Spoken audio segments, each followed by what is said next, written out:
Downstay proofing. The pattern is to ask for the command. Introduce something that the dog might either want to run away from or towards, which in his case, he's just scared of everything. So he's going to want to run away. We correct the running away, and they learn the command is the coping skill.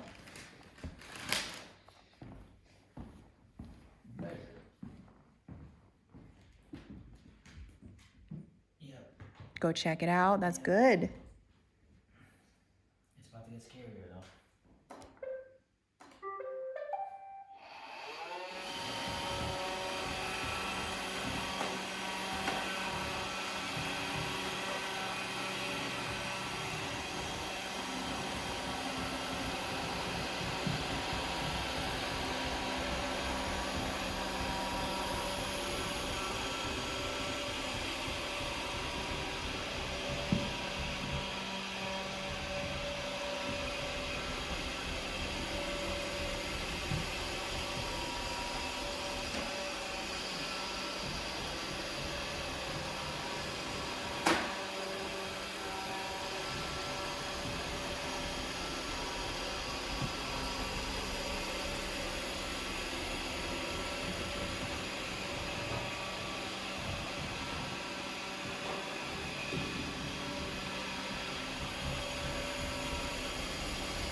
Look at that.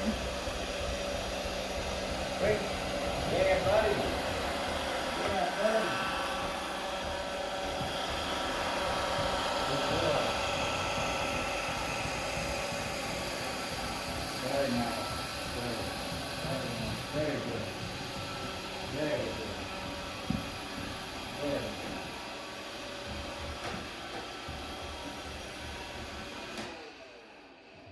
Good. Break. Good boy. You did a good boy. Yes, you did.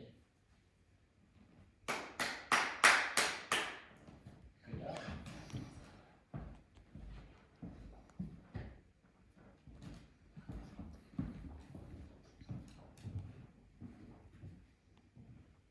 Stay. Good dog.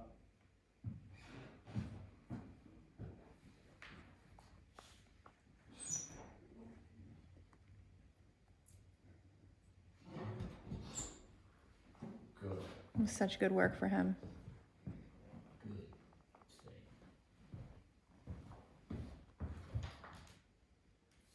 No. Good. Good.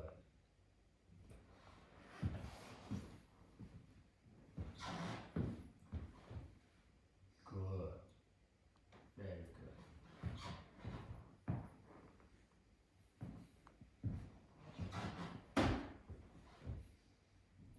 Good.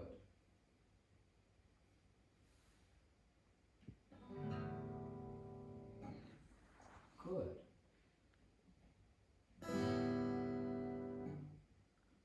Good. How long have they owned him for? 3 months. Good. And how old is he? 6 months. That's something a dog has run from before, so I'm proud of him. Oh, he thought about it. Mm-hmm. He's beginning to learn that running is what gets him corrected and staying is what we praise. And he learns while he's staying, nothing's hurting him. Yeah, let me take that for a second. So it's less about running, although that is what he'll choose to do. Panic. All right, he'll go into fight or flight, he's going to go into flight. So it's not just running happily, it's panic. And when a dog goes into panic, which is interesting about this is why one of the reasons this works so well, what we're doing is actually in the natural world, in the wild, when an animal or a dog like him goes into panic, it can trigger attacks from predators or even other members of his pack. So a lot of the times, if they go into panic out there in the real world, out in the natural world, it's not good for them. It actually will trigger the prey drive in other animals. And it would actually cause pack members of his own pack members to correct him going into that panic, because it's such a dangerous state to be in. They become, the decision making is hindered. Terrible. It's terrible. So you'll see a dog who goes into this kind of unstable place, or maybe even lives there, will actually get attacked a lot by other dogs, even its own pack members, even its immediate family. They're correcting it, saying, no, we don't go into that space, because that space is bad for you, but it's bad for all of us. And also, if you see, for example, like a cat, you see a cat, if a cat sees a predator, a smart cat will hold still. It'll hold still. And it's only going to take off when it makes a conscious decision, like, now's my time to go.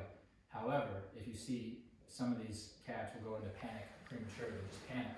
If that's seen by a predator, it's going to trigger that prey drive. You can see that part of the brain gets triggered by panic. So it's no coincidence that in this setting, correcting it the same way as a pack member would, or the natural world would, has the same effect. It creates a calm, relaxed brain. This guy's very insecure. He's gonna run from everything. He's gonna go into panic from, just like if a feather dropped right now, he's just gonna go into panic. What we're teaching him is an alternative to that state. You don't have to go into fight or flight. There's actually another state that you can go into that's going to be very, very successful, and that's going to be the calm, compliant, or as it's been referred to many, many times in the past, is calm submission. They're lowering their energy, they're relaxing, and they're submitting to what? What are they submitting to? To the leader's authority or to the situation at hand. They're just saying, fine. I do it every time I get onto a plane. Anytime I hate flying.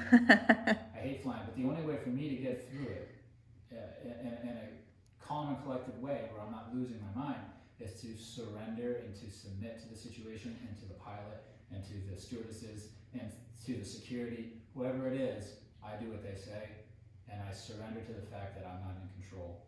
And it makes it fine. It makes it fine. Same thing here. A guy like this, especially when they're young, he's missed some stuff. He's what we would refer to as underdeveloped. He doesn't have the life skills he should have by now. So he's jumpy and insecure. And also genetics play a role. Maybe he's genetically on the skittish side, or should I say nervy side, meaning he's easily spooked.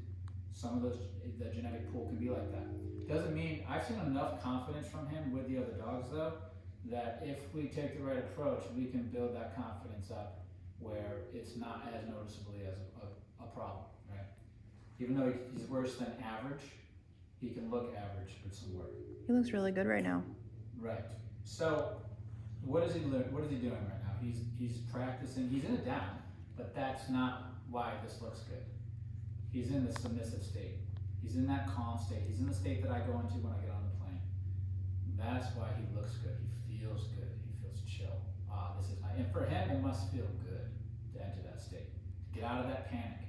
So doing these little exercises is teaching his brain, it's teaching him, when I start to go into that panic, when I start to hit fight or flight, how quickly and effectively can I knock myself out of that state and enter this state? It becomes quicker and quicker and quicker. It gets to the point where they enter this state instead of fight or flight. But also, if they go into fight or flight, they can go into this state very quick. Especially if we have to intervene. If I have to correct or say, knock it off, he will understand I'm saying, don't head into that space in your head, head into this one. And then whatever commands accompany that, fine, that's fine. It doesn't matter, because if he was in a fight or flight state right now, but I told him to go into down, but he never left the fight or flight, you're gonna see Yeah. very unreliable stuff, very unhealthy. Rehab work needs to be done. But you can see he's starting to understand the state of mind that we're asking him to be in. Okay, calm. All right? State of mind is very important. All right? I could be, you can be sitting down in school at your desk. You're in a set. You are sitting. You're not standing on a desk. but you could either be paying attention and being calm and quiet, or you could be kind of antsy over here, you know, just like, can't wait to get out of here. Those, you're both in a sit, but the difference in how you're going to consume what the teacher's telling you is much different. So we're very big on state of mind here. Later on down the program, because this guy's pretty new, if he's in one of his commands, but that state of mind is going,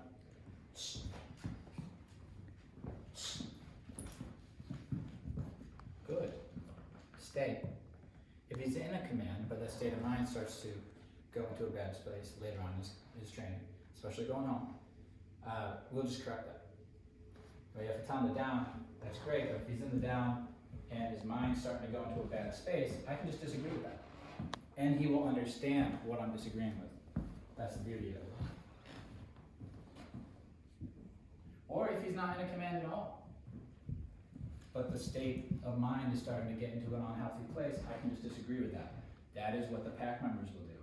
That is why, oh, this dog corrected this dog out of nowhere. We hear that a lot, right? Came out of nowhere, wasn't over anything. Well, it was over something more than likely. And dogs will fight. He'll literally get corrected or even attacked by another dog just by being unstable in the same environment. They'll literally go and correct that stuff, especially if he carries that type of energy into their personal space. Okay, so he can understand what we're saying when we say don't be in that space around me. Okay, good boy. So he's gonna stay. We want him to be stable. All right, not bad. So cold outside. It is very cold. Okay, a lot of this is teaching him what not to do. That's why you're seeing me move around, kind of squat down over here, do something over here. You see? Stay. These are very important moments. So this isn't me, I'm not necessarily teaching him down, because he already knows it, right? Or teaching him stay, because he already, this is the proofing stage, is what we would call it. He is learning more about the concept of downing and exactly the extent of what we expect. But we call this proofing because what I'm doing is I'm eliciting mistakes. If I see mistakes in there, I'm going to try to get them to come out so he can try everything that's on his mind. Get it out. If he thinks, you know, me squatting over like this is reason enough to get up, he's going to learn that's not my expectation of down. And as we do this, what happens is he becomes more and more stable in his mind, more and more relaxed, because he's tried all these impulses. Ooh, couch. Oh, he sat down. Doors open. They make the mistake over and over, and then all of a sudden they're not making any mistakes. But their mind is chill because we didn't suppress anything. We didn't try to keep him successful, force him to stay in that down. And as soon as I seen a mistake coming, no, don't make a mistake. Stay in the down. Stay on place or whatever I'm working on. No, because that traps the anxiety. I still want to try my ideas. You're making me stay in the down, but I still want to go over there and check that out. So we invite the dog to explore the boundary, receive a correction if it's the wrong choice, and then it's off the table. They're no longer doing that anymore, okay? So that's why you're seeing me do a lot of this stuff, because it's so easy to get him to make a mistake right now. This, at the beginning of the session, was going to cause him to get up. Good boy. I'm going to repeat myself a little bit because I just did a video and I talked about the same thing on the other dog, but I'm using this petting, good boy, and this praise as a reward system, so that he's not getting it for free and it's not just all the time, okay? He's going to, and I can see he really liked me petting him there. He's going to really, really like it and want to please you for it if we reserve it to pet him only when we like what he's doing. So if he just got through a challenge there, which he did, he made a choice that was really good when I sat down there. I came over and I let him know, good boy, I really like that. And because that's going to work as a reward, you can see that, that means he's going to say, I want more of that. I'm going to do more of this in the future, in this situation, in this type of situation. I'm going to do this because my owner, my handler, the trainer, whoever it is that's interacting with him told him, I really like that. If we're petting him all the time, just because petting him just for nothing, just because we want to pet him, what's going to happen is it's going to make the pets worth less, so it's not going to be as effective, and you're marking all sorts of random stuff, right? So there's an old saying, what you pet is what you get, and basically that just means like if a dog is doing something, pick a number of things, jumping, hyperventilating, begging for food, whining, barking, whatever they're doing, if you pet them while they're doing it, you're going to get more of that because you're rewarding that state. So if he's over here not really being great, but I'm just petting him because I need to pet him because I feel sad and I want to pick myself up and I need to pet the dog, I'm going to reward whatever state he's in and whatever he's doing. So if you can use this petting while you're getting everything under control, you're raising him to become a nice, polite,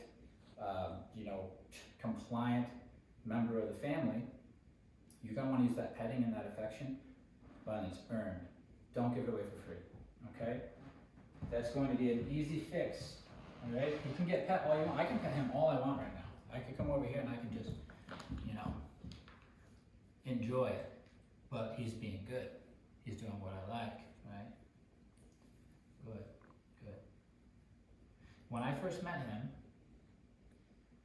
he likes being pet, like any dog.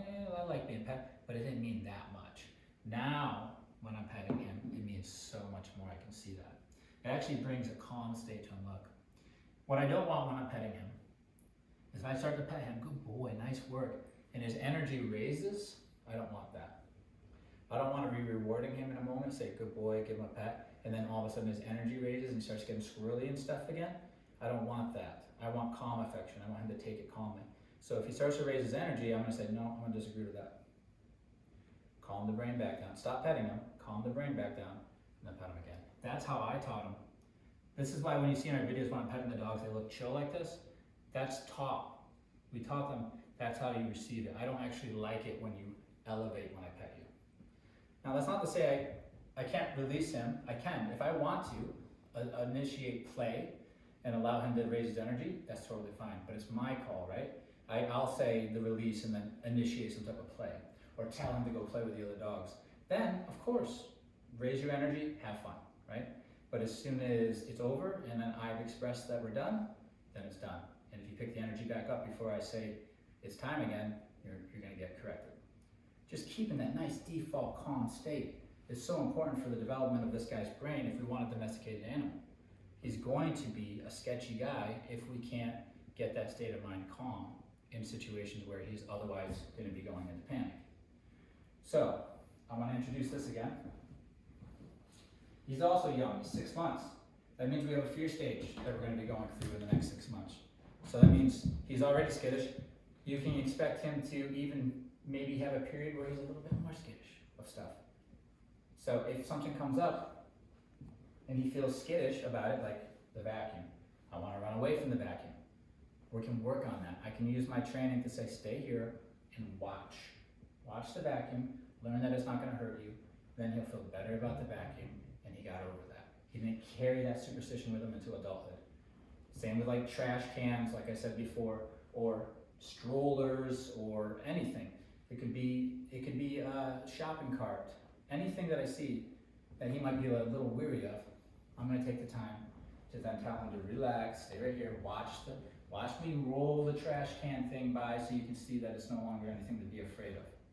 If I let him stay in panic, this is what you see it's exactly what I see all the time. A dog will go into panic, they'll be nervous at something. Let's say the trash can. They go into panic, right? What happens? The human stops what they're doing and they pet the dog, right? It's okay, no, it's okay. Dog's still in panic. Dog's big time panic. Getting pets. It's not working. The dog's always going to be nervous of the situation. And all you're doing when you're petting, I know you're thinking that you're reassuring it, you're calming them down, but what you're really doing is you're saying, that's right, that's the way to react. That's the expression. I'm okay with that expression in this situation. That is the proper expression, right? What we want to do instead is whatever behavior that fear is attached to, running away, typically, sometimes aggression towards it, usually running away, you correct that and say, no, you're going into a crazy town. Correct it, Let's reset. Come back over here. Stay right here. Watch the situation. And then you'll see your dog start to relax. You'll see them start to, they won't stay in panic. They won't stay in panic if they're watching and they're holding still. And their body won't let them stay in panic. It's too much of a waste of energy if nothing bad's happening to them. And when you see them starting to relax, and you see them starting to try, that's when you come over and say, good boy, that's where the pet's coming. Good job sitting here and learning about the world and facing your fear. What happens if you keep doing that on little things here is the dog generalizes how to get through a scary situation. They learn how to enter this state. So they'll start to go into panic, but then they'll go into calmness instead. And when I see a dog do that, good boy. Even if it's not perfect, you're getting the idea. Good. And this will get a dog to then, next thing you know, that dog will build confidence. They won't be going into fight or flight, okay? So that's one thing to know with him as he ages and he hits a fear stage, possibly in the next few months. If you see him looking nervous at something and we have time, we'll expose him to that. We'll use exposure therapy, use our training so that he can get used to the scary thing. Today I'm going to use this. Okay, and I'm not going to have him in a command because I want him to be able to make choices here on his own accord for today. Rocky, break. Nice work.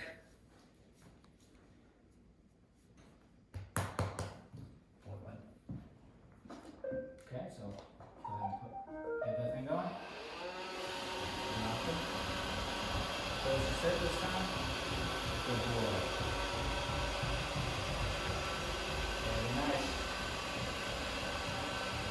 Relax. Good. And my job is to make sure that nothing actually comes and bothers him. So he doesn't have to worry about running away. Oh, it's coming close, I better run. He's going to learn that I won't let things bother you. That includes other dogs, inanimate objects like the vacuum. I'll make sure that if you're chilling here, I'll make sure everything stays away. And that'll put his mind at ease. Alright?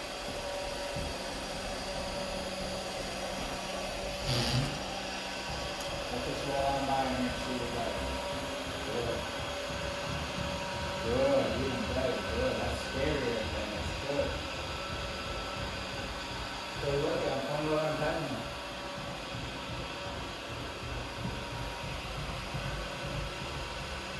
He's still nervous of it, but this is the first time. And he's already using the coping skills.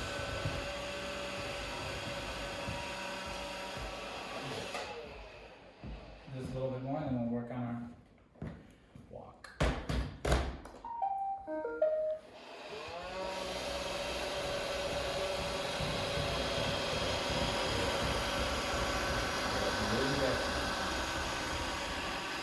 See that relaxation, he's putting himself even more relaxed.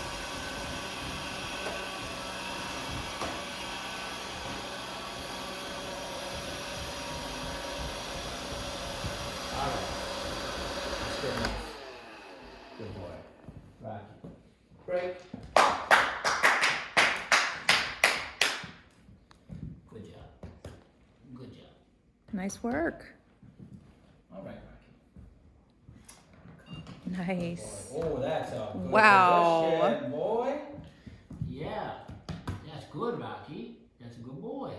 Yes, it is. Good boy. Good job. Good, stay. Right? Rocky's gonna feel really, really good if he's got somebody he can lean on. Okay? To help him make decisions, to let him know what to do and what not to do. Basically, he needs a leader in order for him to feel his best. Good, so we want to make sure whoever's taking the lead with him, you're leader first, above everything else. You have to be the leader first, okay? Good. Rocky. Good, that's it, buddy. We're going to keep moving with it today. Yes, we are. Good boy. Very nice. That's right. Good boy. Rocky, this looks good, bud. That's really nice. Really good. Good boy. Very nice. That's good. Try right here. That's right. That's good. That's good.